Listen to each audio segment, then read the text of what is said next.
Hello বন্ধুরা, দেখো ঠাকুর দেখার মুহূর্তটা দেখো। কত ভিড়! এই ভিড় ঠেলে মাকে দর্শন নিতে হলো। যে এত মায়ের মুখটা যে এত মিষ্টি, দেখে মনটা ভরে গেল যে যতই ভিড় হোক মায়ের মুখটা দেখবো। ওর জন্য এগিয়ে চললাম। কে কে গেছো নবমীর দিন মাকে দেখতে? একটু সকলেই একটু কমেন্টে বলো কেমন। আর দেখো দারুণ ভিডিও। আর মানে লোকের টলটা দেখো।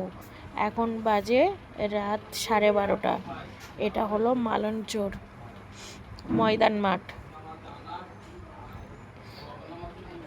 এত ভিড়, সে ভিড়ের মানে কোনো নেই। ভিডিওটা শেষ পর্যন্ত সকলেই দেখবেন, খুব ভালোও লাগবে। মানে কালকের আমি ভিডিওটা দিতে পারিনি, ঠাকুর দেখতে বাড়ি আসতে মানে অনেক সকাল হয়ে গেছে, ওর জন্য আজ আর দিলাম না।